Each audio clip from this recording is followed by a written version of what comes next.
When it comes to NBA superstar Jayson Tatum, he's by far one of the most complex and hated superstars in today's game, as by some fans like myself, he's viewed as a top 5, top 6 player and a certified #1 option. Now, to other fans who are more critical of him, they say he's a borderline top 10 player and debatably not the best guy on his own team. What statement did Jaylen Brown make?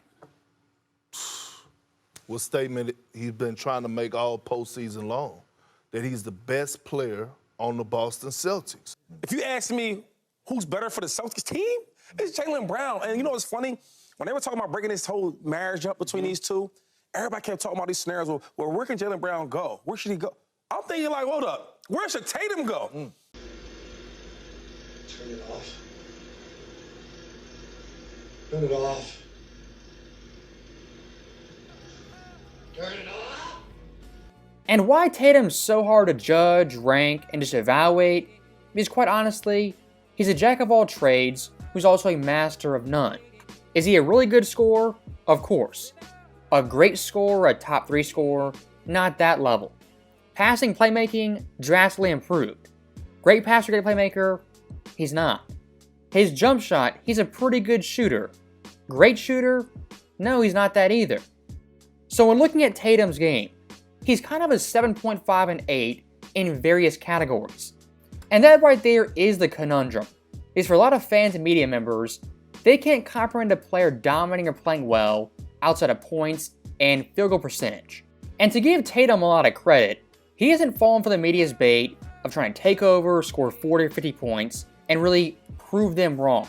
Yeah, I think, most importantly, my job on this team is to essentially do everything. And that gives us the best chance to win. So not always being, put in the box of just being a scorer, right? For the entire playoffs, especially the East Finals and NBA Finals, Tatum stayed the course as a great all-around player and a great team player. As in the end, media narratives fade with time. Championships, they last forever. And looking at Tatum's all-around game, in this year's playoffs for players who played at least 5 postseason games, 5th in boards, 9th in assists, and 10th in points per game. Out of this year's playoffs, there are 4 players who are top 10 in all those categories. Of course, JT, but also Luka, Jokic, and Joel Embiid. And if you want to talk Tatum's unseen impact beyond the stat sheet, look at Game 1 of this year's finals. As scoring-wise, Tatum, under 20 points on sub 40% shooting. Off pure scoring and shooting, Tatum had a pretty off night. But looking at the finer details, other aspects of the game, Tatum in Game 1, he was fantastic. On the offensive and defensive glass, timely boards in traffic, passing and playmaking made the right play nearly every single time. And most importantly, when Dallas cut that lead to 8 points, people were kind of sweating. Tatum had 2 crucial plays to boost the lead to 16 points. Porzingis, wide open look. Not that time. Tatum with the rebound. Porzingis cuts to the basket. Holiday, Tatum, wide open three-pointer. It's good. And when looking at Dallas' defensive approach to stop Tatum, it's pretty obvious they're pulling an Eric Spoelstra 2.0.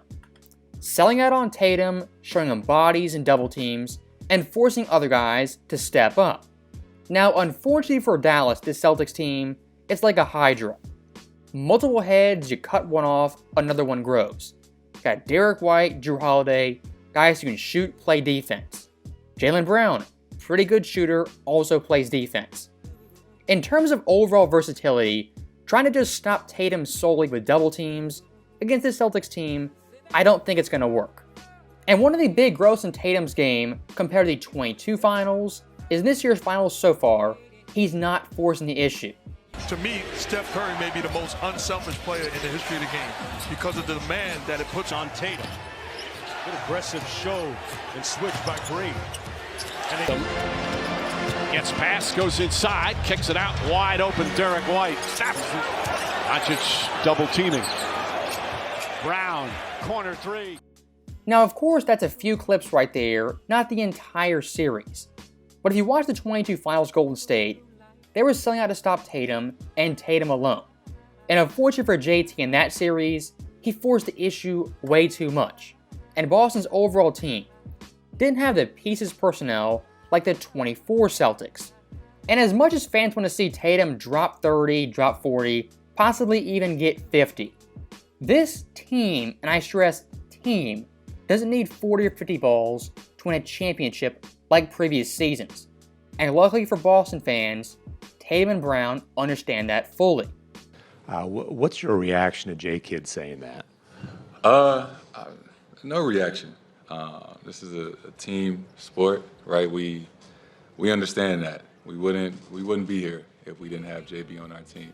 If every NBA team superstar had Tatum's mindset, I guarantee you a lot of teams, a lot of fans would have more hardware playoff success than they're currently having. And here's the weird thing, Tatum, his all-around game, it's been very much improved. But still, scoring-wise efficiency in his last 10 ball games, he's playing pretty damn well.